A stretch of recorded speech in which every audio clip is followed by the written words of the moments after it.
Shall we take a look at their previous encounter so you have an idea? Shall who starts? You definitely. Okay. Professor Green, people might think you're mean, but I don't think you are. You're the nicest rapper I've seen on the sofa. Come on. Oh, come on. Do you win? No, that's it. I can't. People are going to think we staged that. All right. So. Do we look away? No. Stand by on Radio 1 because they're going to. Anyway. So, Professor, you seem like a pretty nice chap. I hope you are here ready to rap. Otherwise, you might have a mishap and you might have to do a tap dance on your head instead. Enough said? Probably. I thought you're coming, you know you're coming on breakfast. You know you have to raise your game, get up there, come on. Bill, I thought you would have learned the last time. You can't rhyme, ruining my morning, and it's not even 9:30. You can't rap, you're whack and you got no flow. Stop it, Bill, please, you're embarrassing your co-host. Oh, brilliant. Lovely, stuff. thank you. And Thank also you very true. much indeed. Well, clearly Professor Green was impressed by what he saw because he then asked me to star in the video for his new single, Remedy. Here it is. Just about to leave the studio because this is clearly the Professor Green and Bill Turnbull show. It's a bro thing. We go back a long way. A long way. Lovely. What on earth possessed you to ask me to take part in your video? I thought you'd be wicked in it. You know, Wicked? after making me come on here and battle you twice. Yes. Lost once. Yes. You know. Oh no, it's 2 out of 3, isn't it? Yeah. No, surely not. Even. No, No, Hang on, let's not go there. No.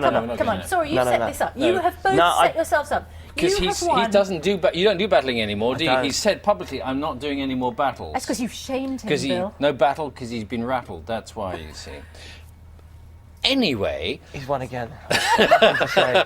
Do you know what was scary? Seeing how fresh-faced I looked in that first one, and then it was only a couple of years second ago. one's like, yeah, 2 years in this business. Don't worry, you still look very fresh-faced. Thank you. So anyway, what I want to talk about in this video is we can show a little bit of this video, which shows one of BBC One's most high-profile newsreaders at a party. Yeah. The rest of the video is quite fruity, isn't it?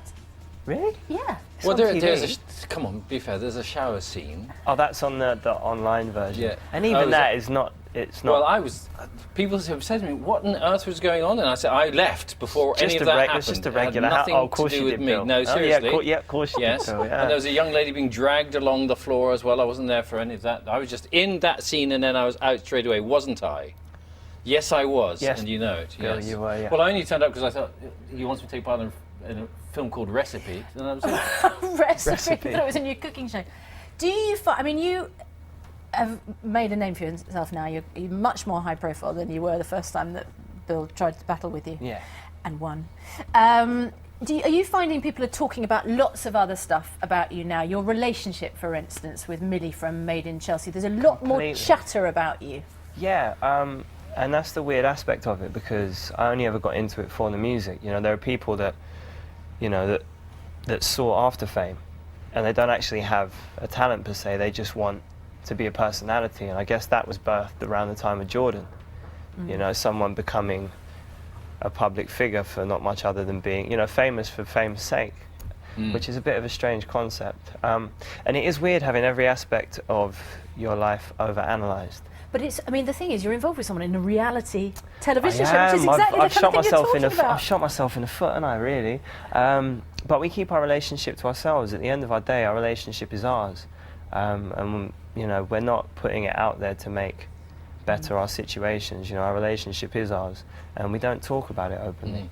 You're touring with the Stone Roses, Yes. which is an interesting mix, actually, really, isn't it? Because it's only about sort of getting on for 20 years between your different brands of music. Yeah, but you know, one of my peers, Rec 32, sampled Fool's Gold recently, so they're still definitely relevant and recognised by my generation. When I got the email from Ian Brown, my jaw dropped because he asked me personally to support them. There's quite a lot of angry, hardcore Stone Roses fans going, "What's he doing supporting them?" You know, so I'm sure I'm going to get some tomatoes chucked at me, but I'm going to take a big basket of my own tomatoes to throw straight back at him. Well, some and your own fans might suggest that they should be supporting you. Oh, Eh?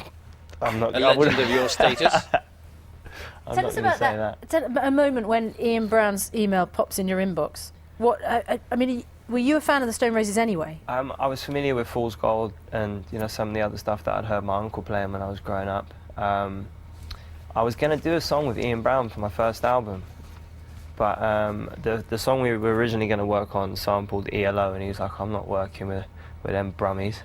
And then we started sending other bits back and forth, but we never got around to doing it. So he sent an email saying, "I'm sorry we never got to do that, but to make up for it, I'd like to ask you to support us at Heaton Park."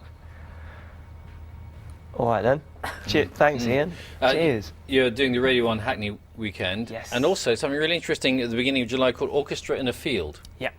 What's that about? Basically, it's going to be me and Labyrinth performing our track "Oh My God" from my first album, but it's going to have been scored by an orchestra. Yeah. And there's a rapping contest there too, isn't there? There is, which we're going to be on the panel for. Right. Rapping contests are You're always very quite lucky. interesting. You're very lucky. I'm away on holiday at that time because they did ask me to MC it.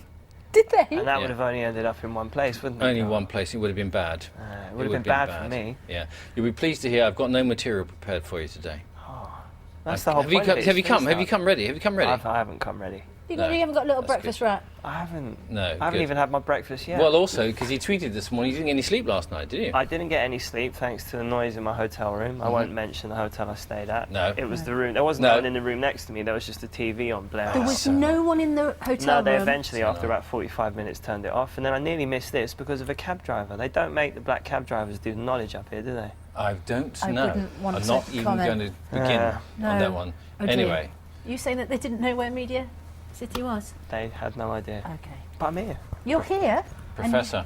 Been brilliant. Do you know, I'm still not sure whether to call you by your formal name or your informal name. Stephen. Stephen. Yeah. Stephen, thank you very much. Thank Great you for pleasure, having me. as ever. Any time. Listen, next time, I'll happily do it again. Come Ask on. her because she's so jealous. I'm so jealous. The new single Remedy is released on the 3rd of June.